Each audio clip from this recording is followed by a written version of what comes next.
Nilinaw ni Senate Majority Leader Juan Miguel Zubiri na walang nakabimbing reklamo laban kina Senator Bato de la Rosa at Senator Joel Villanueva. Ito ay sa gitna ng pagkakatanggal ng dalawa sa Ethics Committee.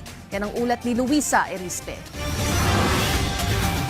Humingi ng paumanhin si Senator Juan Miguel Zubiri sa mga kasamahang senador mula sa minorya na sina Senator Joel Villanueva at Senator Ronald Bato de la Rosa. Ito'y dahil nasabi niya sa nakaraang sesyon sa Senado na natanggal ang dalawa sa Ethics Committee dahil sa conflict of interest. Pero ang katunayan, wala pa naman itong reklamo na nakabinbin sa komite. I'd just like to apologize to my two colleagues, Senator Bato de la Rosa and Senator Joel Villanueva. Yesterday, when we replaced their seats, they were members of the ethics panel, and Senator Alan passed me a note to replace them with, I think, Senator Marcoleta and Senator Marcos. I had misspoke, and I said that it's possible because of a conflict of interest that they might have cases. I want to put on record the two gentlemen have no cases in the Ethics Committee. Ang papalit naman sina Senator Rodante Marcoleta at Senator Amy Marcos. Matapos ang paghingi ng tawad, agad na nagkamayan sila Senator Zubiri at Senator Joel Villanueva.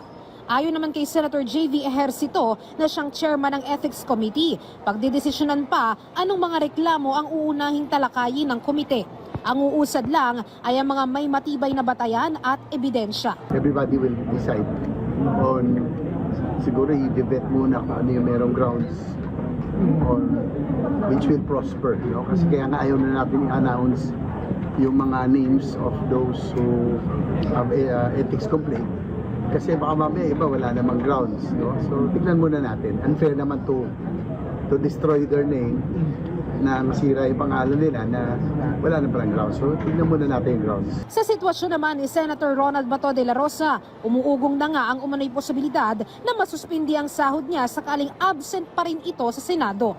Pero kung sakali ngang mapagdesisyonan ng komite na isuspindi na lang ang sahod, baka hindi na hintayin ang ihahaing ethics complaint ni dating Senator Trillanes IV laban kay Senator Bato. Ang proposal ng leadership ni Senator Lacson, i-suspend muna yung salary ni Senator Bato while he is not reporting for office. So siguro kung magkaroon ng gano'n, kung mag-compromise, maybe baka hindi na magkaroon ng ethics complaint kasi nasuspend naman yung salary. Tiniyak naman ni Senator JV kung ano man ang mapagdesisyonan ng komite, ito ay magiging patas dahil pantay lang naman ang miyembro mula sa minority at majority ng Senado.